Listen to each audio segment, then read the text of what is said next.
धन्यवाद. श्री सुनील तटकरेजी.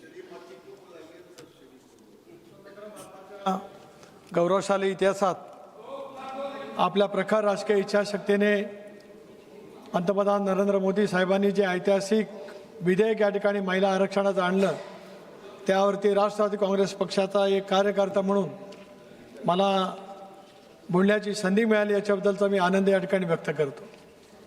धर्म, जात, सामाजिक समतेचा आयुष्यभर विचार करणारे विकास पुरुष अजितदादा आज हयात असते तर त्यांनी या विधेयकाचं अतिशय अंतःकरणापासून त्या ठिकाणी स्वागत केलं असतं.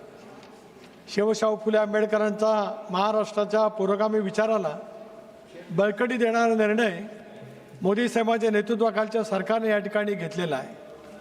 मला या गोष्टीचा खचितच अभिमान वाटतो की महाराष्ट्रामध्ये ज्याला लाडकी बहीण योजना राबवली गेली त्याला विरोधकांनी विरोध त्या ठिकाणी केला. त्यामुळे महाराष्ट्रामध्ये विरोधकांचं पानिपत होत असताना महायुतीला प्रचंड प्रमाणावरचं बहुमत त्या ठिकाणी मिळालं. आज हे विधेयक या ठिकाणी आणलेलं असताना महिला विधेयकाला विरोध करण्याचं धारिष्ट आज या ठिकाणी विरोध दाखवू शकत नाहीत आणि म्हणूनच डिलिमिटेशन कमिशनच्या नावाने या विधेयकाला विरोध करण्याचं पाप दुर्दैवाने या ठिकाणी केलं जात आहे. गेल्या अनेक वेळेला हे विधेयक आणण्याचा प्रयत्न काँग्रेस सत्तेवरती असताना केला गेला, परंतु त्यांना ते विधेयक केवळ दाखवण्यापुरती आणायचं होतं. प्रत्यक्षात त्याची अंमलबजावणी करण्याची पाऊलवाट करायची नव्हतीच.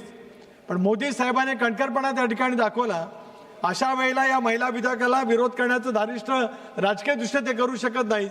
अगोदर 14, 19, 24 देशभरामध्ये ज्या पद्धतीने विरोधकांचं पानिपत त्या ठिकाणी झालं, अशा वेळेला या विधेयकाला विरोध केला तर 29 मध्ये काय होईल याची भ्रांत त्यांना अगोदरच पडलेली असल्यामुळेच आता डिलिमिटेशन कमिटीच्या नावाने, आयोगाच्या नावाने त्या ठिकाणी ते विरोध करण्याचा प्रयत्न करतायत. मी काँग्रेसच्या नेत्यांची भाषणं या ठिकाणी ऐकली. आत्तापर्यंत ज्या ज्या वेळेला या देशामध्ये नवीन मतदारसंघाची पुनर्रचना झाली ती काँग्रेसच्या कालखंडामध्ये झाली. अनेक नेत्यांनी या ठिकाणी भाषणे केली, परंतु 2009 मध्ये झालेलं जे डिलिमिटेशन झालं या देशभरामध्ये त्याचा उल्लेख कोणी त्या ठिकाणी केला नाही. अगदी ग्रामपंचायतीचं विभाजन करत त्यावेळेला मतदारसंघाची पुनर्रचना झाली. आता मात्र एक वेगळ्या भूमिका त्या ठिकाणी मांडण्याचा प्रयत्न केला जातोय. खरं तर पंतप्रधान मोदींनी स्पष्ट केलं आज आपले विचार या ठिकाणी मांडत असतानाच की प्रत्येक राज्यामध्ये समान पद्धतीच्या जागा वाढल्या जातील. उदाहरणार्थ महाराष्ट्रामध्ये 48 जागा असतील तर त्या ठिकाणी 24 जागा वाढतील. तामिळनाडूमध्ये सुद्धा त्या ठिकाणी ज्या काही जागा आहेत त्या तामिळनाडूच्या जागा ज्या 39 आहेत त्याच्यामध्ये 59 जागा त्या ठिकाणी होतील.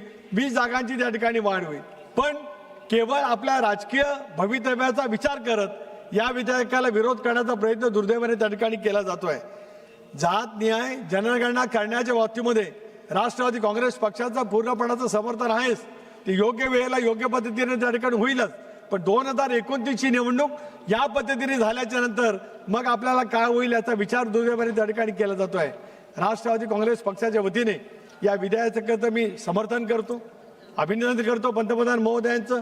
केवळ माझ्या वतीने नव्हेच तर राष्ट्रवादी काँग्रेस पक्षाच्या वतीने करतो.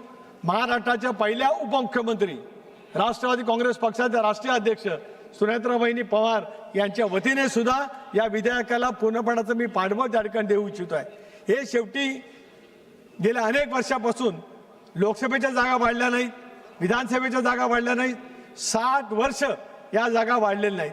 अशा वेळेला 542च्या 850 झाल्या तर त्याच्यातून आपल्याला चिंता वाटण्याचं काय कारण आहे? लोकसंख्येमध्ये इतकी वाढ झालेली आहे. पूर्वी त्यावेळेला मतदारसंघ 1 लाख, 1.25 लाख विधानसभेचे होते, 7, 8, 9 लाखापर्यंत लोकसभेचे मतदारसंघ होते. आता 20 लाखाच्या आसपास लोकसंख्या त्या ठिकाणी गेली असतानाच अशा वेळेला मतदारसंघाची संख्या वाढणं हा सुद्धा दूरदृष्टीने विचार त्या ठिकाणी पंतप्रधान महोदयांनी केलेला आहे. त्यांच्या गेल्या अनेक वर्षाच्या कारकिर्दीमध्ये या देशाचं हित सांभाळतच जे जे काही निर्णय घेतले गेले त्याच्यामुळेच एका वेगापैकीचं पोटशूळ विरोधकांच्या मनामध्ये निर्माण झाला असल्यामुळे या विधेयकाला विरोध करण्याचा प्रयत्न त्या डिलिमिटेशन विधेयकाच्या मार्फत आडोसा घेत त्या ठिकाणी करण्याचा केला जातोय. त्याचा तीव्र शब्दामध्ये या ठिकाणी मी विरोध करतो.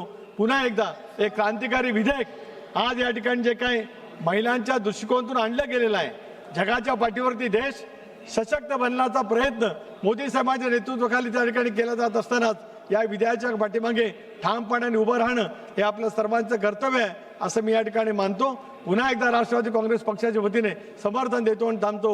जय हिंद, जय महाराष्ट्र, जय जिजाऊ, जय शिवराय.